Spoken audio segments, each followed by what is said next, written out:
she's also the best at the same time. So, hey man, that's what having kids is like. Yeah, epic. Did I tell you that we're gonna make her Carmen Sandiego for that's Halloween? Super cute. Yeah, Super give her a cute. little red hat and red jacket. It'll be fun. The most deaf. Oh my goodness. I'm just a mess today, Gabe. Yeah. And I'm just waiting because it's like gorgeous. We'll talk about that like on the show. But like the last couple of days, I've been a hermit. Like if I didn't have to leave, I didn't kind of thing. You know what I mean? Other than go to work. But oh well. You ready, babe? Ready to rumble.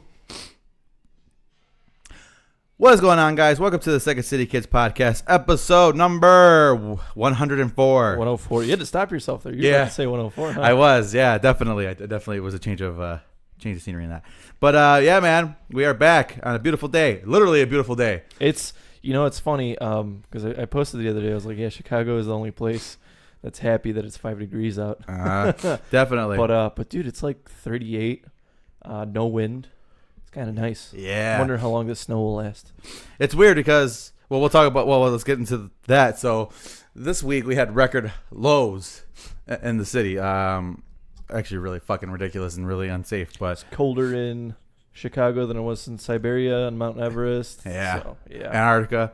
Negative 50 degrees. It ended up capping out at, as far as feel. I think lowest temperature was negative 23 or something like that, 24. Around there.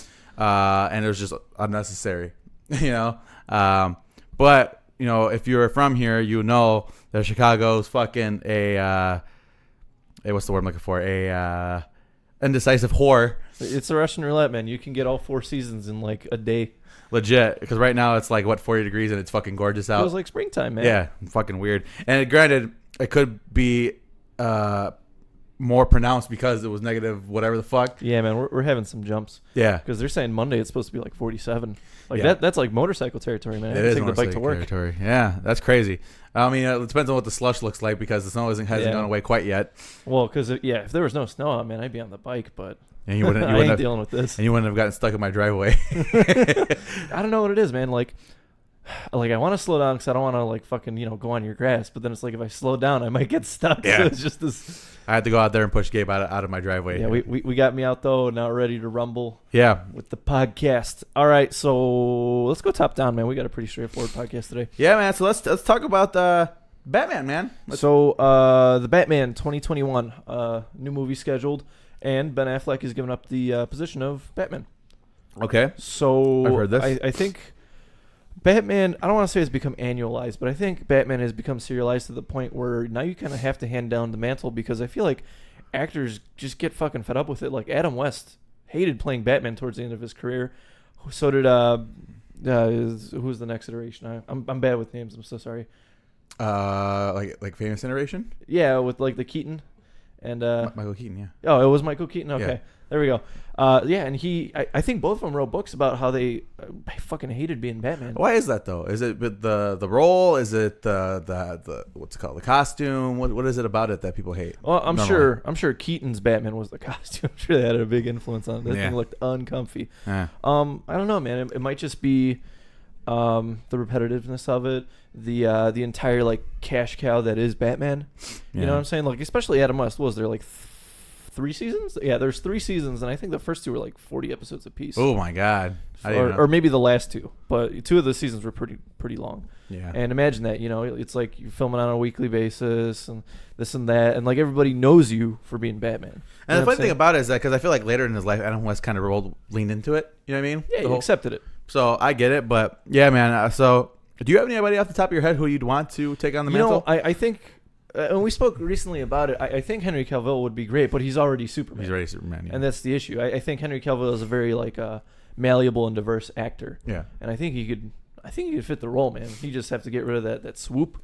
Well, if we're doing old, because obviously we're staying on the front of old man Bruce, right? So because that's where the Affleck one's left off, and that's the DCU. Well, we don't know, man, unless they do another reboot, which they did the New 52, and then they rebooted it again, a couple years after. Yeah. So you never know.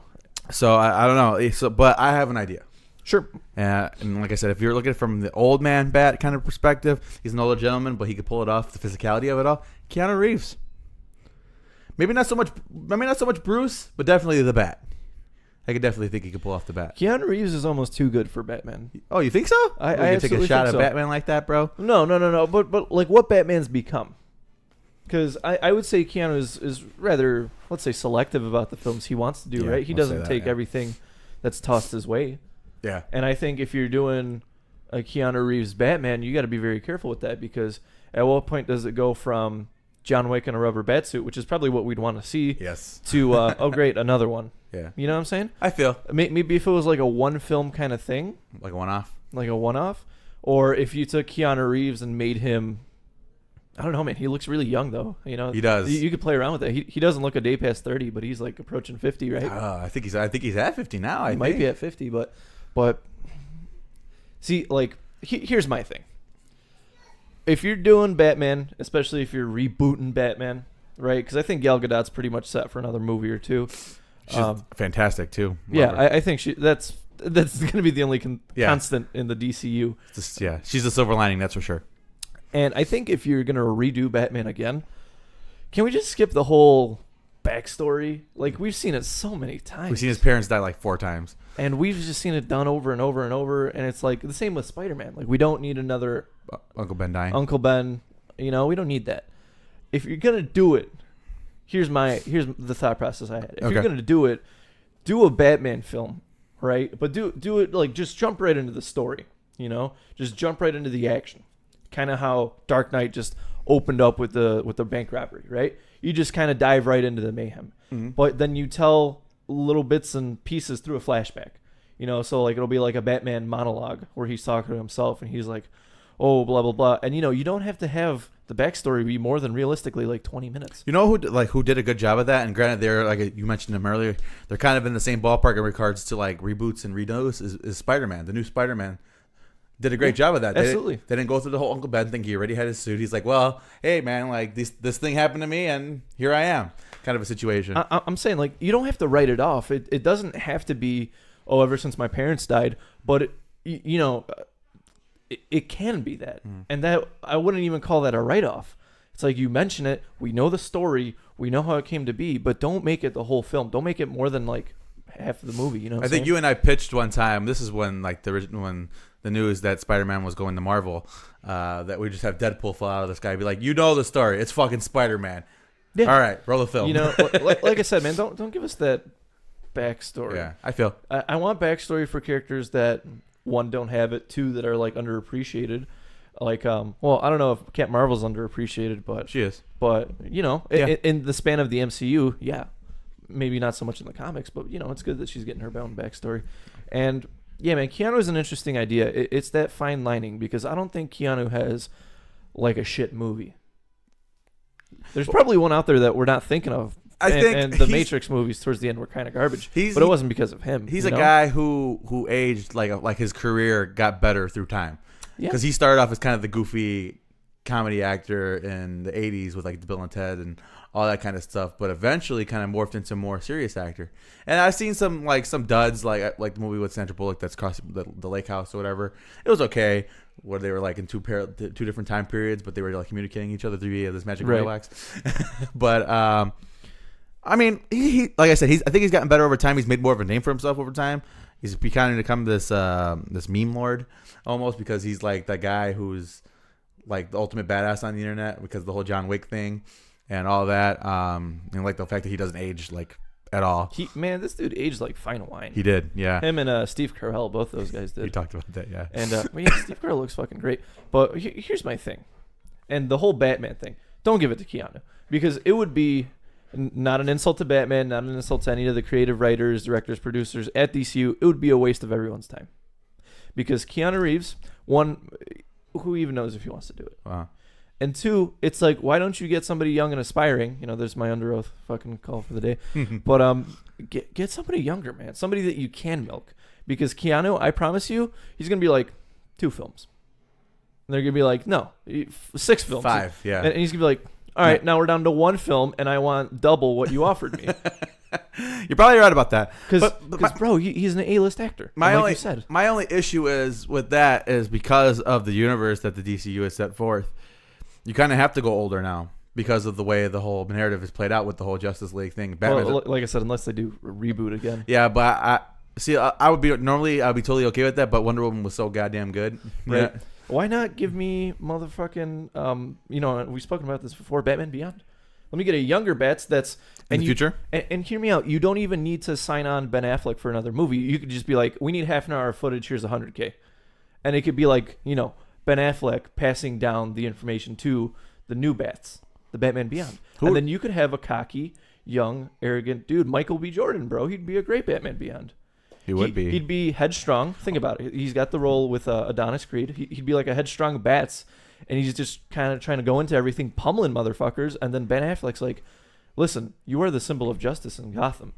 You can't be headstrong. You can't be pounding people's faces in. Only when they deserve it. There's only one problem with that. Sure. With the Michael B. Jordan pitch. And I'm with you 100%. I think you'd nail it. Yeah. He was ready to kill Killmonger. In MCU? Yeah. Well, we've had actors crossover before. Like who? We spoke about it.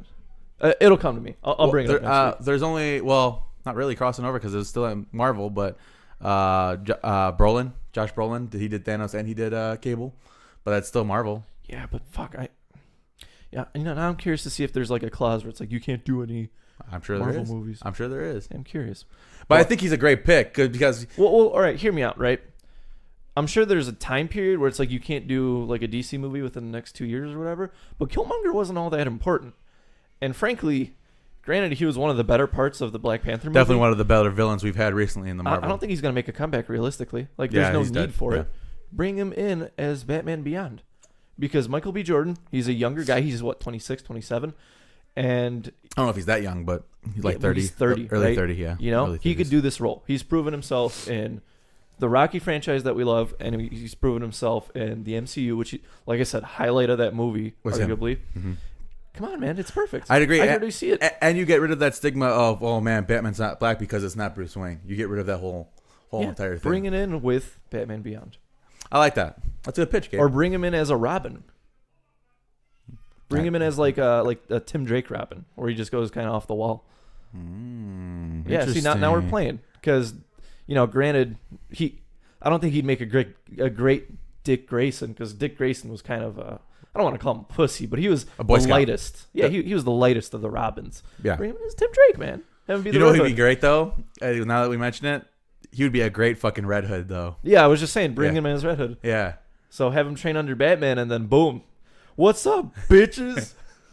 Pow, pow, I like pow. that. I don't know. And then you got the whole Outlaws thing, and you can make a spin-off movie. And man, I'm just making DC money right now. They just got to listen to this podcast. Well, it is what it is. Any closing thoughts on Batman? I don't want to rest on this for... No. I mean, I'm interested. I think Affleck did a good job. I mean, you can only bedazzle a turd so much. I think he did the best he could with the scenario that he was given, and I think he went into it excited, and he came out of it like, fuck this. I think there's some truth to that, because they had that interview with him, like as they were talking about like Backlash. Him and Henry Cavill were talking about it, and you could see it in his face, kind of the excitement kind of wane. But like you said, I think he definitely went into it like stoked. Man.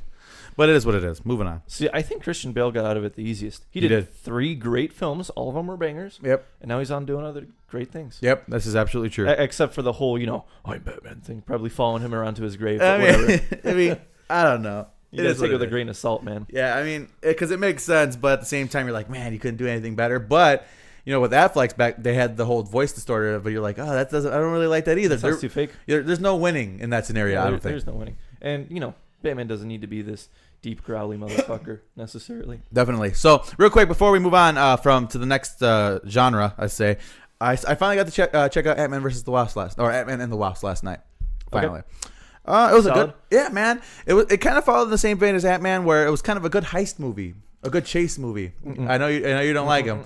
Yeah, I know you don't like it, but I don't, it's not that I don't like the film, is that it's not a true heist film. No, absolutely, yeah.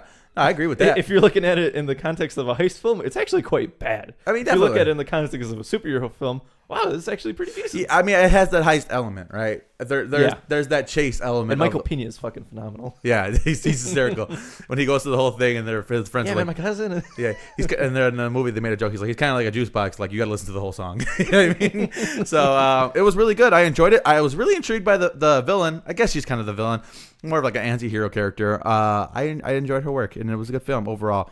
The ending was really good. I like the ending a lot, like the after credits ending. The snap. Yeah, that's good. It's very good. Yep. That's smart planning. And I'm kind of bummed out, not to spoil anything, but I'm kind of bummed out for what's her name's character? I forget her fucking name. What's her name? Michelle Pfeiffer? Is that the right name? I think that's the right name.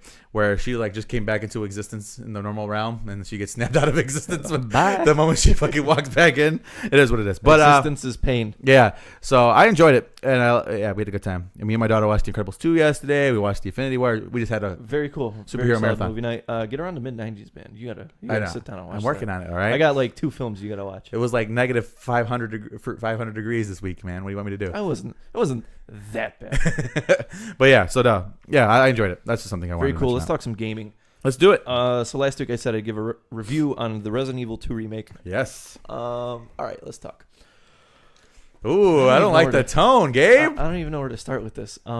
So I booted the game up and I played as Leon, obviously. And you cried like viciously? Oh, go ahead. Why did I cry viciously? I don't know.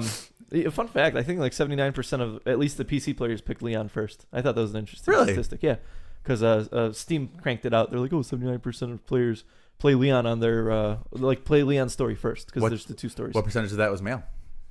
That's a good question. I don't know. Well, I don't think you have to specify on Steam, so that wouldn't be, even if you put female, I don't think it'd be an accurate statistic, right? So I booted the game up. And right from the get-go, it's Leon in kind of civilian clothes, and he goes into a gas station to tank up, and it starts. The game starts. It's beautifully cinematic. This game is 155% atmosphere, and you know me, I'm a sucker for that shit. You are. There's very few games that like pull me in like that. And you would say Rainbow Six Siege. Well, that's a very different kind of pulling in. That's a focused. Yes. You're still playing a game. Mm-hmm. When I was playing the Resident Evil 2 remake, I was in the fucking zone. I was 110% in. I had my nice 7.1 headset on, and I was just playing. I was going through it, and it looks phenomenal. I don't think there's anything to be said about the way the game looks, but there is a video where they crank up the face animations to 500%, which is fucking hilarious if you haven't seen it already. I'll have to pull it up for you. But please. Okay, so the game looks fucking great. And this is what's to be expected from a game that's almost 20 years old, if not already, right? Great job on that. Like I touched a bit on atmosphere. Atmosphere is great. The music, holy fucking shit. The music and in this game, we talk a lot about horror. This is a genre, a topic we enjoy. And Adam said it, man. Horror works in the way where you're expecting a beat or a note or something there, and it's not. And it's offset by a marker, too. And that's what spooks you. It's the sounds. The sound design in this game is excellent. The zombies, dude, they sound like they're curling fucking blood. It sounds like they're gargling blood some of the time. Oh, my God. Fuck. It's great. The zombies look really good. They look fucking horrifying. And so I'm roughly halfway through Leon's story at this point, right? I got, I don't know, like 8 hours into the game, which is forever if you know where I'm at, right? Because they're roughly 10-hour stories if you know what you're doing. But I love the puzzles. The puzzles are excellent. There's a lot of walking back and forth. The tension this game creates with the graphics, the music, the entire experience, right? Because this is what Resident Evil is. You're paying for the experience so much because the gameplay itself is straightforward, simplistic. The premise is simplistic, right? But this is the experience. The tension is so fucking thick you could cut it with a knife and put it on a platter, bro. I love it. And I kind of mentioned this to a buddy of mine who's also playing it. This is going to be my game of the year unless something else comes out. And, granted, I'm not going to play Kingdom Hearts 3 because I have no interest in it. I'm sorry for all the Disney JRPG fanboys out there. I know it's got a special place in everybody's heart, right? Yeah. It's just not for me. I'll admit it. This is going to be my game of the year. And this is a game that, honestly, if you could get it for $40, it's already a steal at that point. And man, Maddie was, because I'm playing it on a PC. And one little side note, because I do have an Xbox One controller that I picked up for a couple of games. Most notably Mortal Kombat, because it's kind of weird to play with a keyboard. I don't like that. But this game kind of, and I don't say this often, this game feels really good in the controller. Because a lot of the times when you translate over to keyboard and mouse, it's hard going back. But playing Resident Evil, I was like, I would argue that this is the same experience. You know, it really depends on what the game's built on. So like, if the game is built like, but like the controls feel great. Yeah, no, is what I'm absolutely. trying to say. Yeah. Like they make sense, feels good, it's fluid. Whereas a lot of games just kind of feel wonky coming back to them. Okay. You know, it's nice having a designated lean key on a keyboard with Siege, as opposed to, oh, you got to hold down aim and click, which is, you know, not a bad concept. It's actually a really good concept. Well, now that I think about it, but it's nice having that designated lean. Yeah. You know what I'm saying? I feel. And honestly, this game is so fucking great. I love it. And and I just got to the part where it's Mr. X and he follows you around the whole fucking police station. So if you thought it was like tense and fucking in your face-ish before that part, now you got a big you got the Big Show following you around, bro. And he just Superman punches you and he has like this throw and it's fucking disgusting, man. Honestly, this thing for Black Friday this year is a must. You're probably going to pick it up for like $30 if not less. And that's the great thing, which is kind of also the unfortunate thing. We talked about how single player games, you could kind of wait a little bit, right? Because you're not going anywhere, you're not missing out, you don't need to continuously rank up with everybody else to keep up. Black Friday, pick up this game because you will not regret it. And fuck, man, it's so good. Okay, wow. I was actually expecting you to drop the butt in there at some point where you'd be like, but my only but is that I don't have more time to play it. Ooh, that's my only but right now. That's a fucking because I come home from school. Some days I got a grade because I'm a TA, and I got work, and girlfriend's like, I mean, you're kind of. Come on. But this game gets me, bro. Like there was my first genuine scare in the game where I was like, holy fuck, was I'm walking down this hallway and there's a window at the end of it, right? But it's like all quiet, so I'm not worried. Lightning strikes and you hear a massive fucking smack on the windshield and there's a zombie there and I like jump out of my seat. Jesus fucking Christ. I mean, I can tell the immersion is great because, I have YouTube Red, so it just scrolls over to the next video, right? Or next thing in your playlist or whatever. And I was watching a Siege video, and for whatever reason, the Resident Evil game, like a playthrough was gone, and this is like maybe halfway through Claire's story, probably, right? And like 30 seconds in, I'm not even like visually watching it. I'm just like having it on in the background, and it fucking made me jump because of the fucking sound design. I'm like, okay, that was effective. They did a good job with that. So it is something I plan on getting to eventually. I tell you, John, I'm kind of afraid of it. Yeah. is the most forward way I could put it. Yeah. But it's not like this kind of like looming sense of doom that you're going to carry with you for the rest of your life. I don't know, man. Because here's the thing, right? They like I said, they have their pop-up scares, right? Their jump scares. But they're not like that's not the game. The game is this like, and I just said it wasn't this overwhelming sense of doom. It is. Yeah. It is in the game, but you don't take it out of the game with you. It's this kind of sense that all right, when I was playing, I had this mental note because it's a lot of like inventory control, and I ran out of ammo, and I was like, all right, well, I'm gonna try and get around these zombies, right, to get to this next floor. And then when I had to go back through that hallway, I was like, fuck. and there's just this mindset where I know the moment I turn the corner, I'm gonna hear that and I'm just gonna like butt cheeks clenched, and I'm like, I'm gonna have to find a way around this. Interesting. And fuck, man, there's a lot of like going back and forth, especially in the police station, because that's the majority of parts 1 through 3. Yeah. Well, I'm sorry, that's most of 1 through 3. And you get to learn the map, and the map becomes real intimate with yourself. Mm-hmm. And fuck, man. So you think it was the perfect game to remaster in the Resident Evil series? Because I think easily a lot of people have been like, well, you should do 4 because 4 is the pinnacle of the series. No. Blah, blah, blah. 4 needs some time to breathe.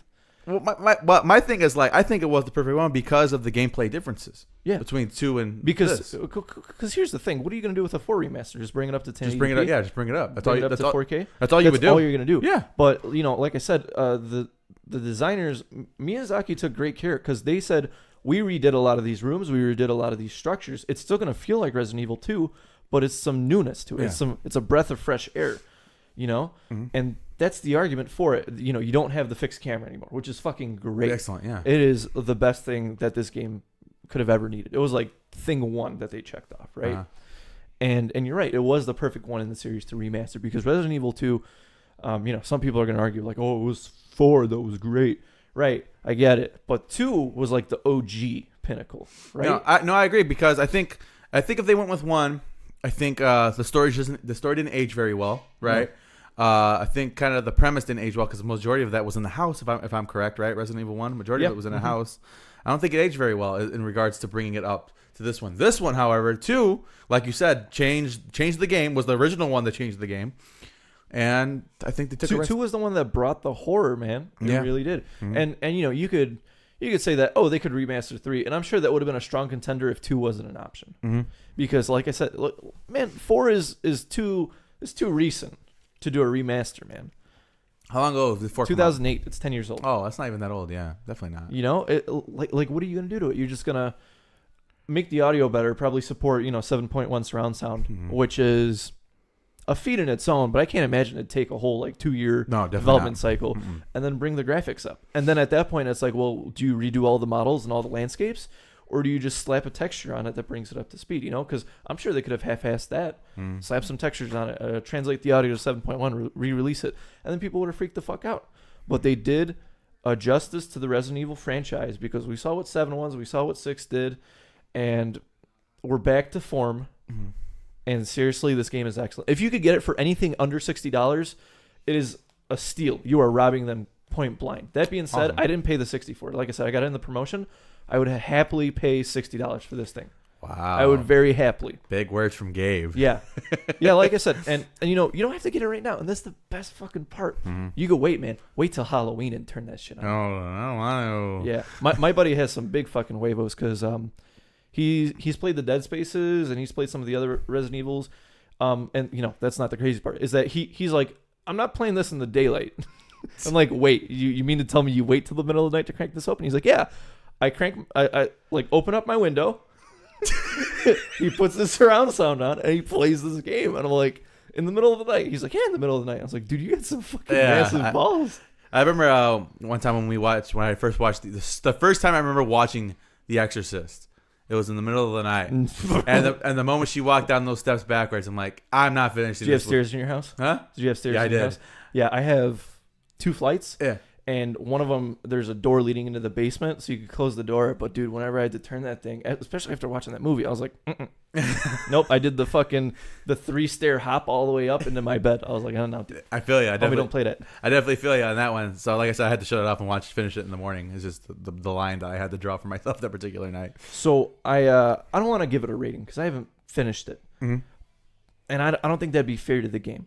However, kind of like you mentioned, because I said I would happily spend the money on this, I think you should take that at face value. Yeah. And definitely. Like I said, man, get around to it later. If you're playing Kingdom Hearts 3, that's cool. We got Division 2 coming out in a month? I'm going to play it because I got it for free. Yeah. And then we got Mortal Kombat in April, and then we got Devil May Cry in May. We got a fat stack, man, of AAA titles coming out. And then the new Call of Duty iteration probably in August, September.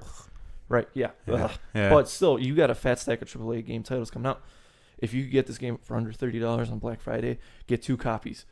Seriously, get 2 fucking copies. You know what? Me and my wife were talking about it, and she's like, she was talking to me because I guess she got an ad on her Facebook about Life is Strange 2, right? Yeah. And she was like, that was a free game to play a little bit back there. The original Life is Strange was, yeah. And I didn't play it. I did walkthroughs of it because I think walkthroughs are almost more entertaining with that kind of game because the reactions are kind of half of the fun. And I don't know if you've seen any game. No, my Polk just told me that I really enjoy this kind of game, but I never got around to Dude, playing it. it's a mind fuck. It's a fantastic game, and like I said, the playthroughs are part of the fun. And then my wife's like, "Well," she's like, "Why didn't you buy it?" I'm like I said, the playthroughs are more fun. I'm like, plus I'm like, I don't really like the whole point and click kind of a thing where you select the option. You know what I mean? I like a little bit more gameplay for me. But she's like, "Well, I want to play it." I'm like, well, I have it. I downloaded it for free when it first came out. Go. I'm like, if you want, we could go through it. And I was watching over your shoulder with the baby in her high chair. Yeah, throw it up on the big screen. Yeah. And you got the old PlayStation there. Yeah, man, it's great to see kind of our significant others kind of getting back into it. Like I said, my girlfriend, I bought her the Spyro trilogy. Yeah. How'd you like that? It's great, man. But sometimes she'll give me the controller. She's like, I can't get past this part. I'm like, yeah, I got you, babe. But yeah, man, it's nice. It's a good feeling. Definitely. So, you got any closing comments on Resident Evil? No, man. I'm just stoked that you like it because it's genuinely. I would say this is probably one of the best remakes I've seen. You know what's funny? Because I feel like, as far as music, I'm the harsher critic, but as far as games, you're the harsher critic. You know what I mean? But I think in movies we kind of meet in the middle. But as far as like levels, You think so? I think so. You think I'm more forgiving on the music? Yeah, Probably because I got that mindset. If they're happy at the end of the day, yeah, fuck them. But yeah, I think that's kind of funny how you and I interchange because you're the biggest cheapskate I know. With all due respect. No, I mean, yeah, man. If you could save money, then save it. So, but it's So you're like, I ain't fucking spending money on that shit. Half the time. What do you think was the harshest game review I gave out there? Out of the ones. Ah, man, let me think. Shit, because I think you laid into something one time that I'm like, maybe Battlefront 2, where you didn't review it per se, but your comments on it, you like really laid into it. Well, that's time. EA for you. Yeah, fucking ridiculous. But so yeah, man, Resident Evil 2, scoop it up.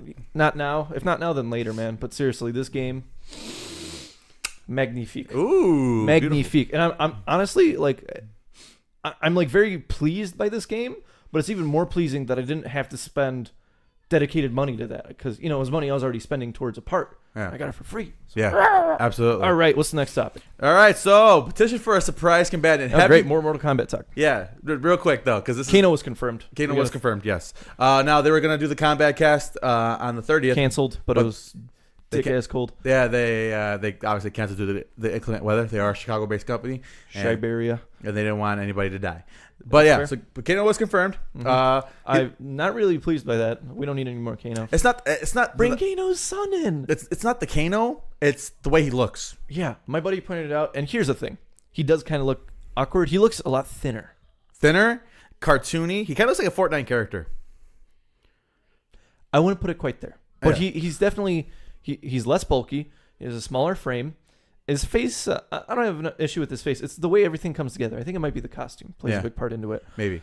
And so you see what I'm saying about the cartoonish graphics. That was that looked cartoony to me. Nobody else has looked cartoony. He looked cartoony to me. And I think this might be a super subjective thing, but like my buddies see it when I said MK11 looks a little bit cartoony because it doesn't have that same gritty like filter that MKX did, which is fine. You don't need to repeat it, right? Mm-hmm. It looks a little bit cartoonish, and we kind of got it down to the lighting and the map. Mm-hmm. But now seeing Kano, that was weird. It was weird to me. It was weird, right? Especially when you have somebody like Baraka who's like so like visceral, like a visceral. Like, look at Baraka, he looks like a fucking disgusting creature. Yeah, he looks like a Mortal Kombat combatant. Yeah. Whereas Kano, you could kind of interchange him into Soul Calibur, Tekken. Yeah. He looks like he'd kind of fit around into most fighting games. Yeah, now. That was a little weird.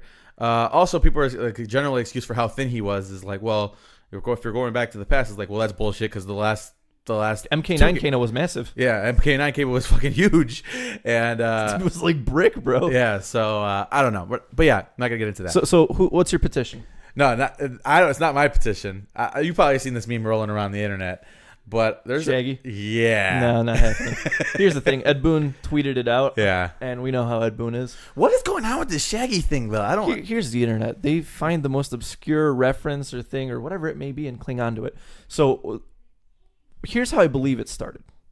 It started with there's an anime I keep up with. Me and Maddie actually keep up with. We're both very heavily into this. It's called JoJo's Bizarre Adventure, and there's a very iconic scene in one of the parts because the seasons are it's divided up into parts. There's 8 parts, and then within each part there's like 1 or 2 seasons. Right? Makes sense? Yeah. So within part 3, there's a big fight between your good guy and your bad guy, and it's the scene where they're walking up to each other. Right, and I'm sure you've seen it in one form or another, but somebody replaced the good guy, Jotaro, with Shaggy, and they put the dialogue in there with something Shaggy would say. So he's like, "Yeah, man, I got to get closer to you to like kick your ass or something," and that's how I saw it kick off. And so I think it spiraled out of control from there because now they see Shaggy as this big, powerful creature. And I hate doing meme reviews because if you're reviewing a meme, it's already dead at that point. Yeah. But the dude, I can't fucking remember his name. I'm so sorry. The dude who played Shaggy in those movies, Matthew Lillard. Oh yeah, he was supposed to play Keith in his novel if they're ever doing an adaptation. What? Yeah, Keith said I want Matthew Lillard to play the main character in Watch, but yeah, he's super supportive of it. I guess do your thing. And if you got like extra DVD commentary shit, you could kind of put whatever you want over it because people don't watch that anymore. Yeah. So, yeah, no, keep Shaggy out of my game. Yeah, I just thought it was fun. We could get a better petition. Let me get Spawn. Let me get Pyramid Head. Let me get fucking... We talked about this, man. Let me get Blade. Blade would be good. Blade would be great. I just thought it was funny because it's just like the most absurd thing, and yeah, and that's Ed Boon for you, man. He'll fuck around. Yeah. I like when he dropped Kano. He was like, "No, for real this time, I'm not playing. Kano's actually in the game." yeah, I was a little concerned about Kano, but other than that, he looks funny, Yeah. and like I said, I'm not gonna go into the He whole looks like- MK11. you're not gonna thing know who this is, but he looks like Johnny Gargano, The fighter? the wrestler, or Austin Aries, the wrestler. You kind of interchange them. I'll show you after the fact. Gotcha. Because like you look at his face, I'm like, you look like Johnny Gargano to me. Anyway, moving on. So yeah, not enough MK talk. I'll try to minimize this, especially when we have a combat cast coming up. So we got a Power Rangers game coming out. Yes, we do. Battle for the Grid. We do. What are your thoughts on this? Well, I think who's publishing it? Who's developing? Who's I honestly publishing? don't, We don't know yet. I honestly don't know. Oh, you don't know yet. I honestly don't know. I didn't look that deeply into it. I saw it in passing, and it's a fighting game. It looks like 3v3, I think. I think it's an interesting concept. I mean, I don't know how much fun you can have with Power Ranger characters as far as like making them look different. Well, granted, there's a bazillion different versions of the Red Ranger, but no, I was gonna say if you have, like the Mighty Morphin and the whatever the Samurai ones were, and because you have different iterations of the Power Rangers. Yep. If you can make each Red Ranger feel significantly different from each other Red Ranger, cool. yeah, that would be cool. But I don't know how well that would be in execution.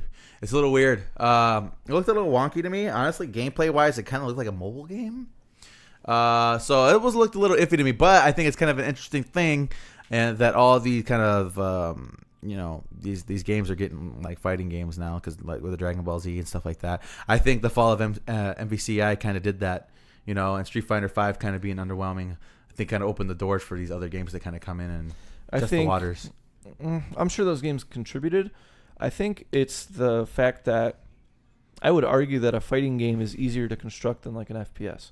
And here's the thing, right? Because kind of sucking on that NRS tip there. Yeah.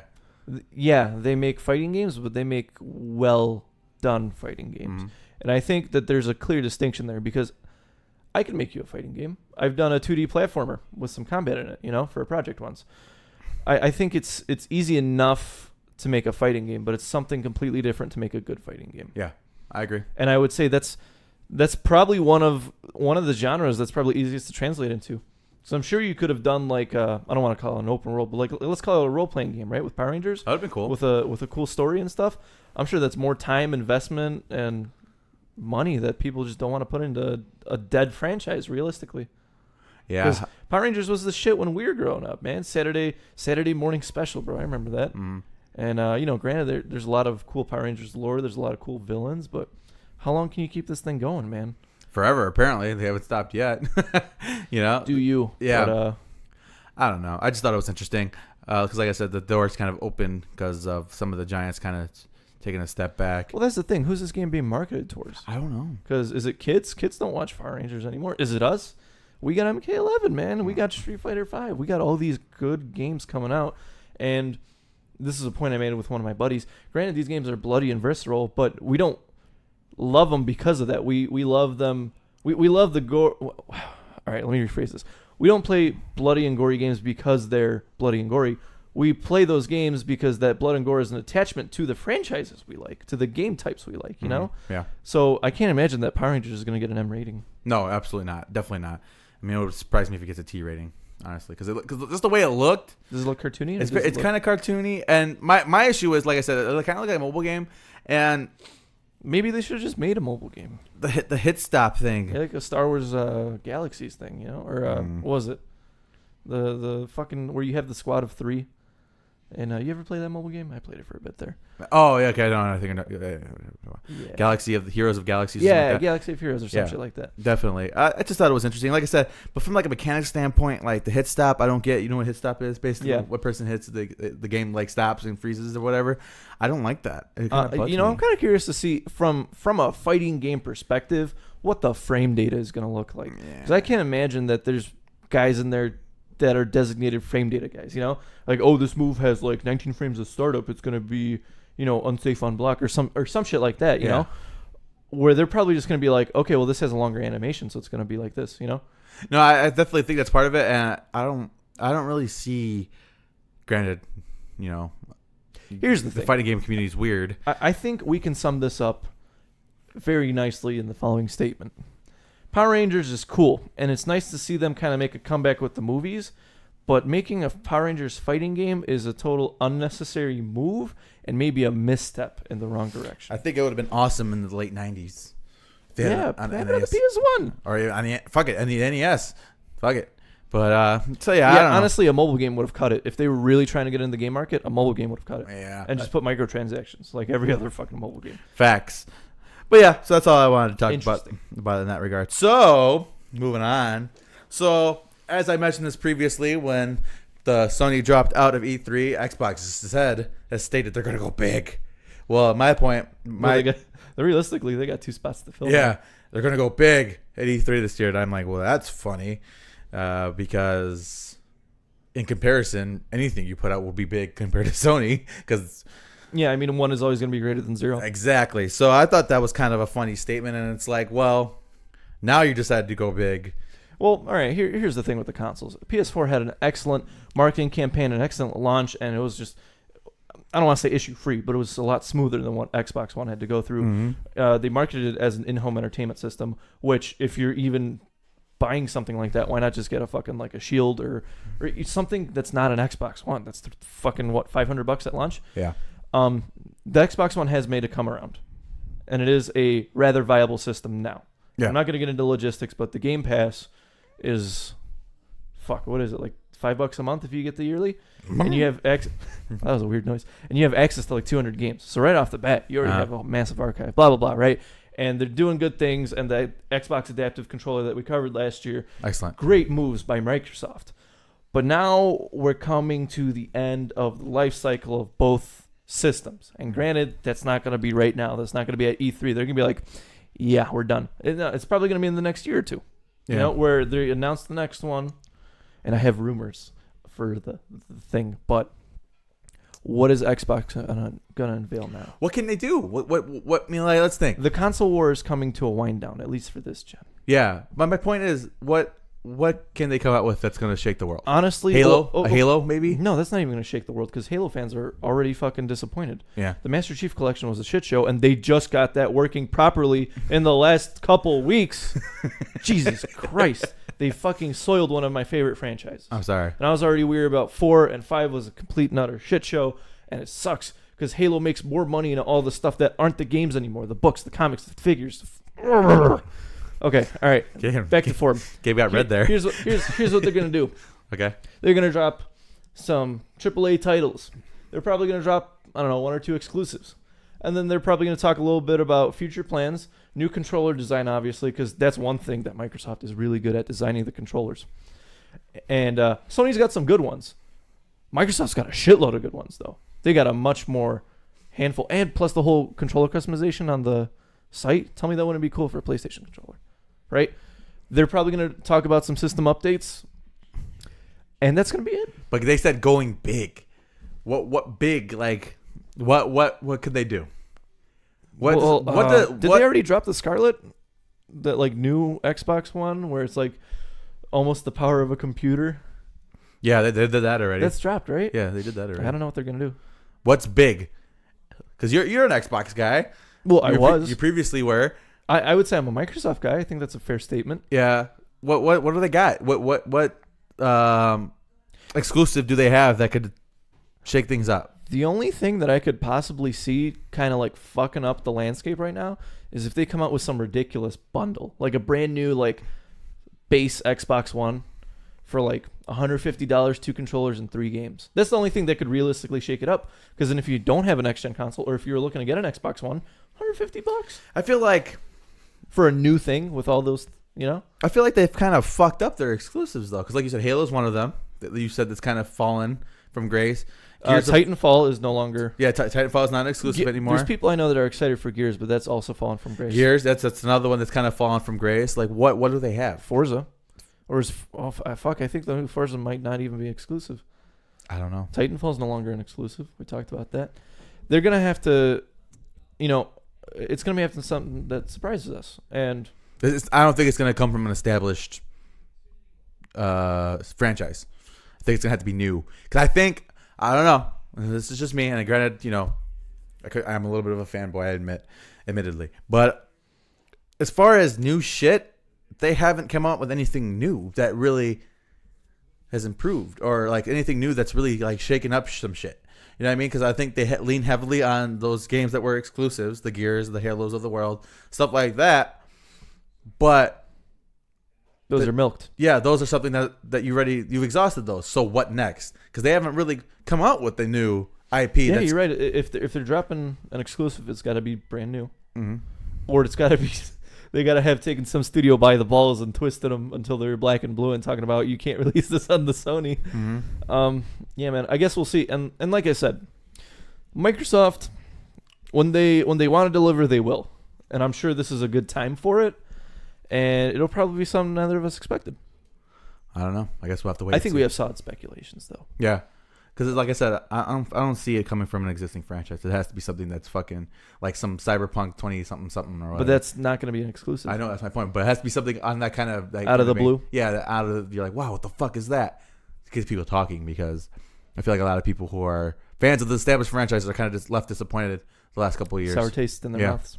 So I don't know. Moving on. So I didn't remember if I put this on here or you put this on here. I put this on. So here. you put this on here. So there are rumors going around. There was a article published in Japan about the PlayStation 5. Okay. And right, take this with a grain of salt because it is still rumors.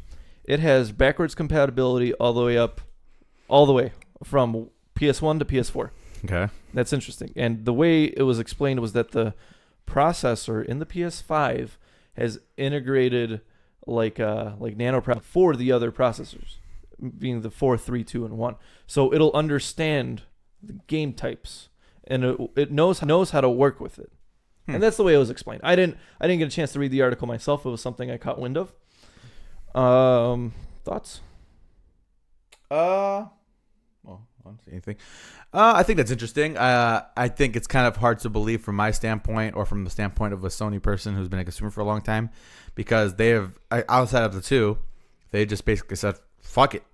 Fuck backwards compatibility. We're moving forward. Well, now they have it. They have that as a service. Yeah. PlayStation Now. Yeah, that's true.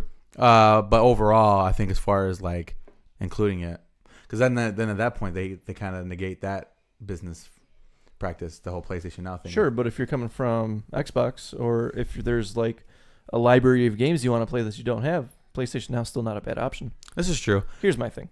I agree with you. It's highly unbelievable. I think the best case scenario is that they're going to make PlayStation 1 and 2 games backwards compatible on the 5. I think that's best case scenario. Probably not even going to be the base scenario.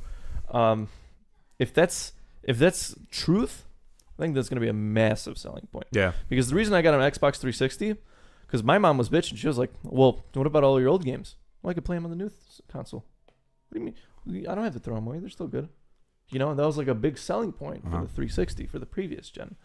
I agree with you. It's kind of out there, and I don't think it'll happen. If it does, though, massive selling point. Yeah. Props to Sony for huge.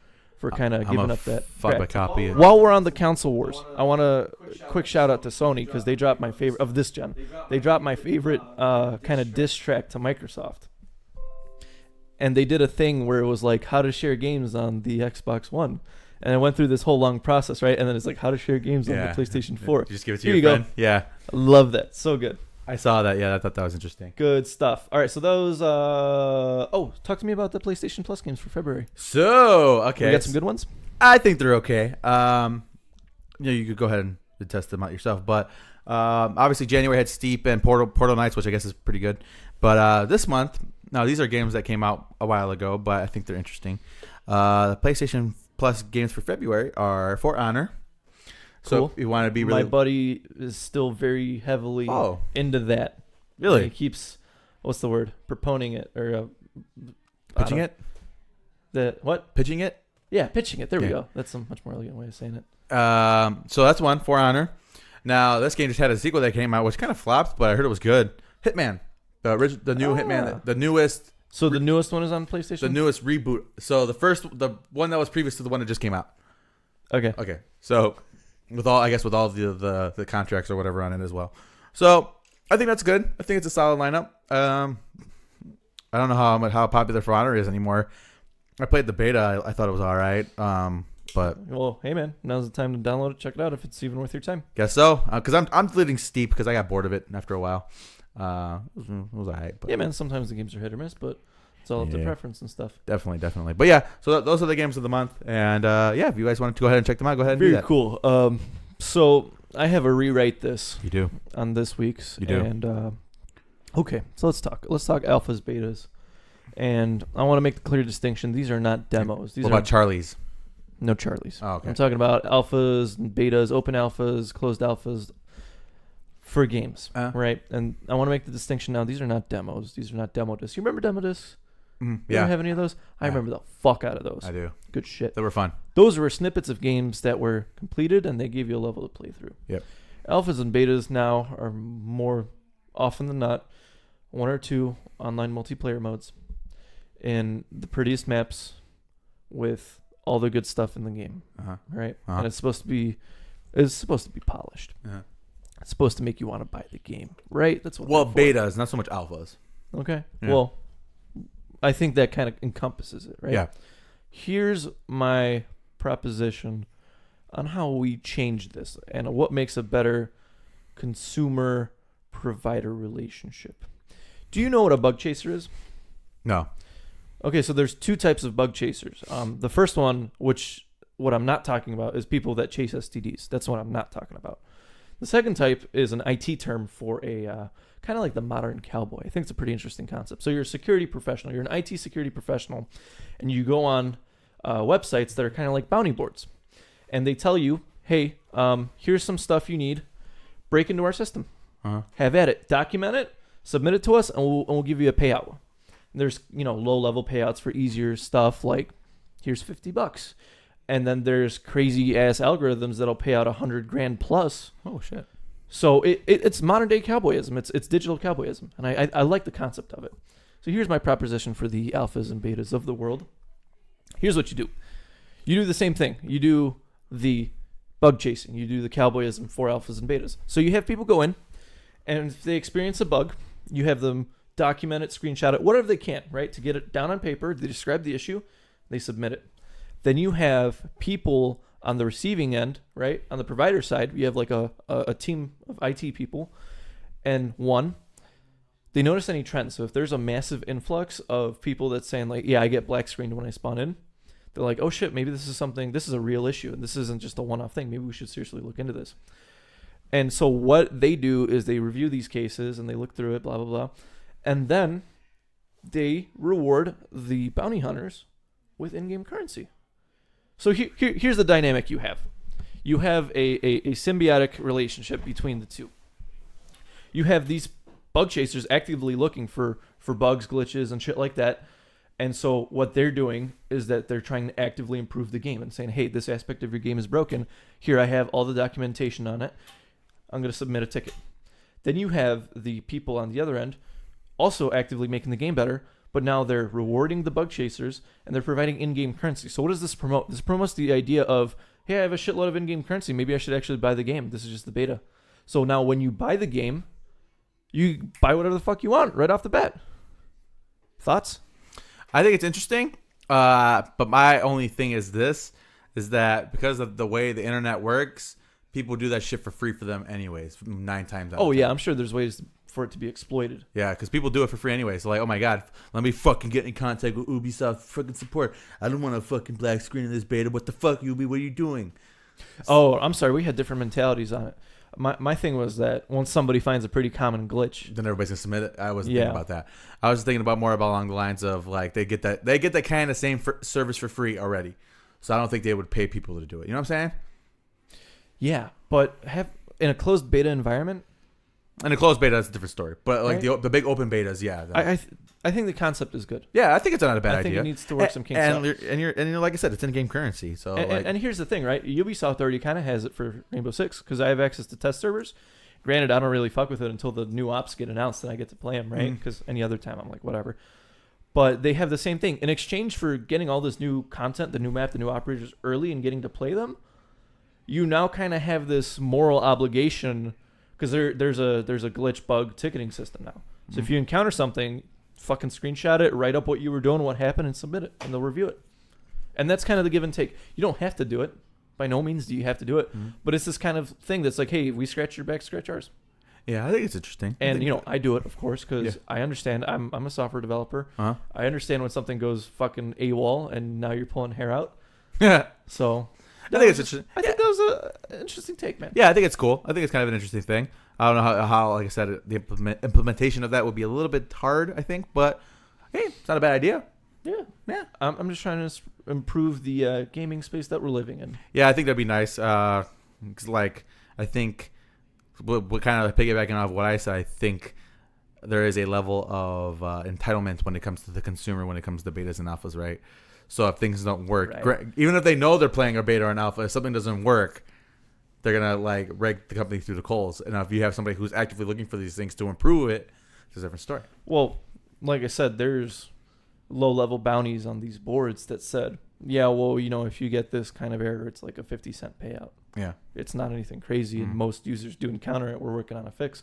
So you could say, like, hey, if you encounter this issue, we're already working on it. Thank you for pointing that out. Yeah. But if it's not any of the listed above, or if they have some crazy, like, shit that happened once or twice, they're like, hey, if you could replicate this in a controlled environment, big moolah. Interesting. But yeah, man, like I said, for alphas and betas, because you don't want to release that. Because like you said, if I'm spending $60 on a game, then yeah, absolutely, I want my fucking customer support. I want the game support. I want server support. All that shit. That should be included. Yeah. But as a beta, I think it's more viable. Yeah, absolutely. That's cool. I like that, Gabe. That's a good idea. I like how you think about these things. Now, I didn't put anything down for rated this week because I didn't put anything down. That's fine, man. We can't exhaust all the bands we know. Yeah, definitely. With rating their discography. So we'll come back next week with something more creative, more intuitive. Yes, sir. So let's get into music news and reviews. We're going to put Certified Bangers at the end. Because I put it at the end and you put it at the top. I'm sorry. Okay. So talk to me about Dead American False Intentions. I actually listened to this. I thought it was a pretty interesting track. Yeah, so Dead American is a project by Cole Reber, formerly the vocalist of Seosin.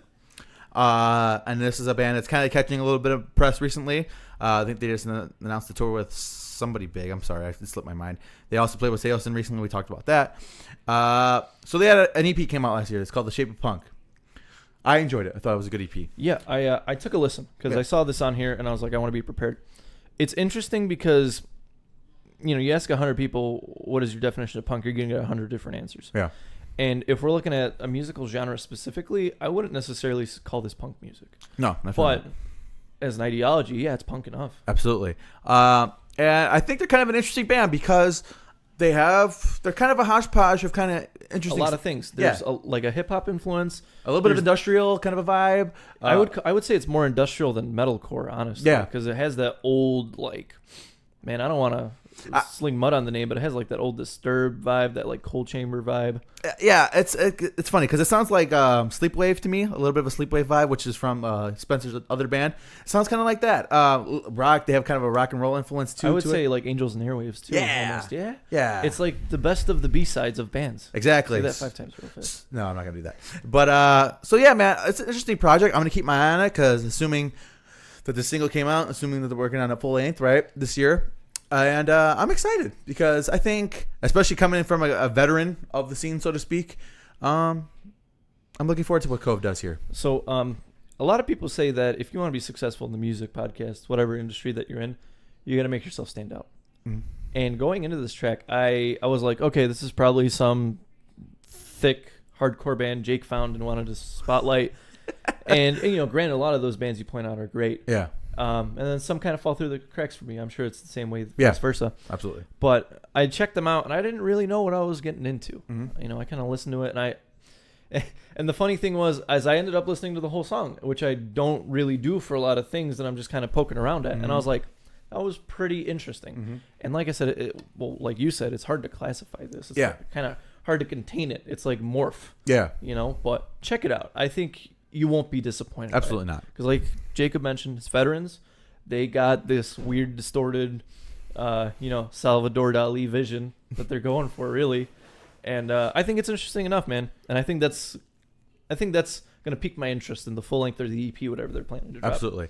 So yeah, keep an eye out for that because I think because Dead American's been something I feel like Cole's been working on for a long time, like a long time. It sounded like parts of this or the Apocalypse by that album by motherfucking Oh, help me.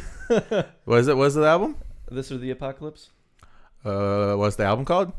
Is that what you're looking for? Hang on, I'm gonna look it up real quick because Okay. I'm getting worse and worse with names as I feel like Ooh. I'm going on. Sorry, dead air. I just realized that we have dead air going. But yeah, Gabe's looking up the info. So the album or the band is This or the Apocalypse. Mm-hmm. The album is Dead Years. Okay. Yeah. So I had it right the first time. Yeah, you did. All right, but yeah, so definitely check that out. Like I said, it's kind of hard. If it's it's a little bit more. What's the word I'm looking for? New to the scene friendly than any of the other things that me and Gabe may normally mention on the show. Yeah, if you're trying to wet your toes, I think it's a nice good way. entry point if you're into that kind of. And I would say like Meshuggah is a very. All right, but yeah, so definitely check that out. I think it's something that was interesting. Moving along to the next topic, which is another band that, speaking of the thick and nasty, Varials is working on a new album. They're working on it.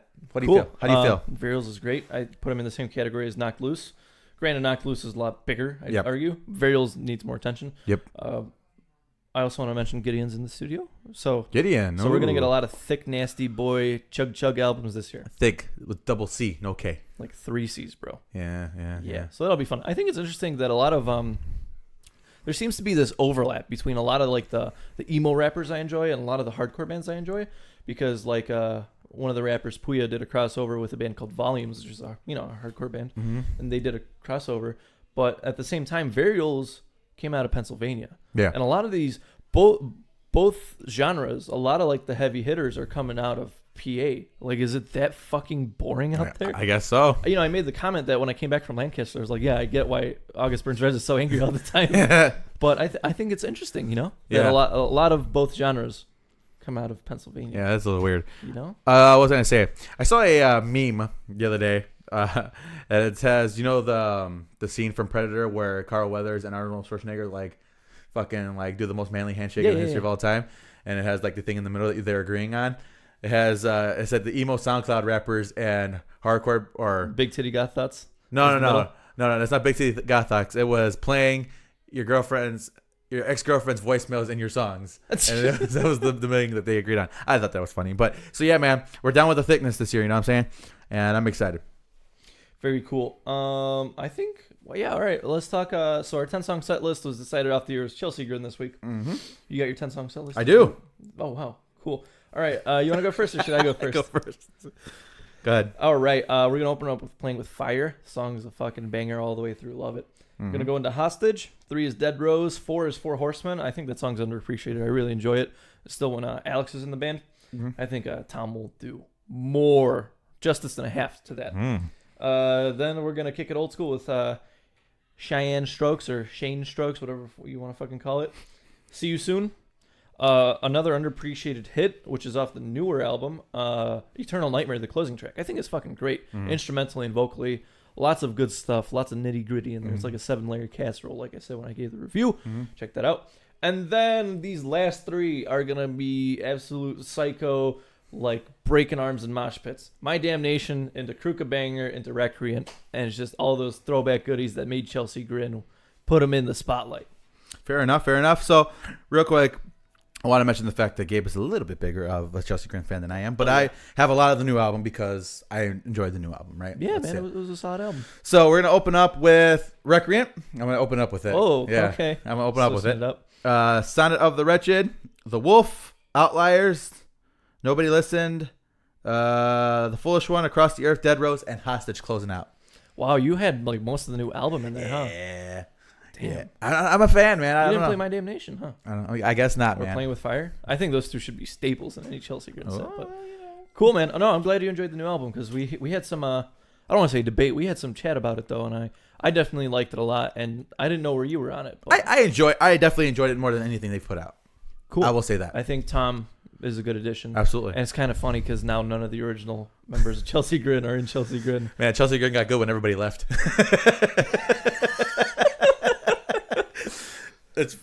True or false? It is what it is, man. Wow. All right. It's like Gabe knows. No, I'm it's trying true. to think of another band that had a shitload of fucking members in and out. Well, that usually means that they get worse. Most times. Most times. In this time, because it's not like everybody left at once. It was a gradual. What difference does that make? well, because here's the thing, right? Because you replaced the guy that left with somebody better, and that's how they got to this point. I think that's a fair statement. I mean, they had Jason Richardson as a guitar player at one point. Oh man, he was great. Yeah. But I'm just saying that it's a Chelsea Grin is better now than it's ever been before, and there's some truth to Jacob's statement, which is hilarious. But yeah, it wasn't like the Faceless where all the guys were just like drugs. Yeah. It's like, oh fuck, we can't do music anymore. Yeah, this is true. Very cool. You got any certified bangers? I do. I brought 3 with me. All right, go ahead. You go first. Sorry, let me pull it up real quick. I got. I mean, sorry, I was ill prepared. Well, talk about false intentions. I'm gonna put that on there. Haunt Me, a new single by While She Sleeps. That came out. Very cool. I enjoyed that. Now, forgive me. This is a little bit older, and this is something that's outside of my realm normally. But Chester Bennington had a project called Dead by Sunrise, right? At the time, I had mixed feelings about the album when it came out. I went back, and I enjoy it. It is nice, alternative rock, and if you like it, then you like it. Got to go into it with an open mind, huh? Yes, a little bit, because it's kind of ironic considering the review you did last week. But well, we talked about that. I'm not gonna get into it, but I enjoy it. I think it's interesting because you could totally see if you combined Fort Minor and Dead by Sunrise, you get Linkin Park, right? But like, it's just weird how you could tell where what elements come from where. I think it's kind of interesting. So I don't mean to harp on about Bring Me the Horizon and stuff, but quick little thing, right? Because you mentioned that I feel like every time that a Slipknot album comes out, we're all kind of worried. Yeah. Right. And then I said in the chat earlier this week, I was like, yeah, every time a Bring Me the Horizon album drops, the fan base fucking like splits into 2 groups. My thing is like, yes, you're right, but the thing is, like, oh man, and there's another thing. Oh man, first number 1 album. It's like in the fucking UK. Relax. That's still an achievement though. Fuck them. Fuck them. It's only an achievement if you're not from there. What? It's only an achievement if you're not from there. Anyway. No, it's a massive achievement if you are from there. That's what I'm saying. It's only an achievement if you're from there. You said if you're not from there. Oh, it's only an achievement if you're from there. How many number 1 hits do you have in how many countries? Me? Yeah. None. Not even this podcast. Yeah. Listen, man, I get it. You don't like them, but here's my theory on why. They're happy, so I'm happy. No. That's not it. Here's my theory on why you don't like them, right? So when you did the That's the Spirit album review, it was almost identical. But here's the thing. When you said last week, yeah, there's a couple songs I like off That's the Spirit, I think you're in this cycle. And once you see their next album, you're going to be like, there's like one song off Amo that wasn't complete dog shit, but this new album is dog shit and a half. My point is, from that, it's not cyclical if the number is getting worse progressively. Right, but when you drop the Spirit album review, there was nothing, and you got around to it. There was like 3. Throne, on Doom. The initial album review, there was nothing you enjoyed. Really? Yeah. Interesting. That's interesting. So I'm saying maybe, and I'm not saying you're gonna love the album, but maybe you'll find joy in a track. I couldn't even get through it. Yeah, give it some time, man. Like I said, wait till the new album comes out, hate that, and then go back to this and be like, wow, this isn't that bad. Well, you can't really. That's in comparison. But then, but the problem is that I'll just go back to There Is a Hell and just hate all of it all over again. But anyway, what was I saying? I forget. Anyway, I got my bangers of the week. Ahead, Ready? sorry. I got 3 different ones. Thankfully, we didn't overlap this week. So a band called Revolve, nice, heavy, dirty chugging. The song is called Crown of Scorn, but the of is not OF, it's OV, because I don't know if they're Swedish, but this leads me to believe they're Swedish. It's slow chugging, which is good. I like it. A metalcore band that kind of caught my attention. The song is called Thorns by a band called Hollywood Nightmare. Keep them on your radar. I think they're doing cool things. Hollywood Nightmare. Yeah. They're not, gonna be the next breakthrough or anything. I think their sound is kind of interesting though, and I think they got some nice production values in there. And then the last one, one plus a bonus. Cage the Elephant dropped a new single this week called Ready to Go. Dude, this thing is fucking great. Check this out, man. I love Cage the Elephant, and I think this song has got me super excited for the new album. And check it out, man. Cage the Elephant's a great staple to any diet.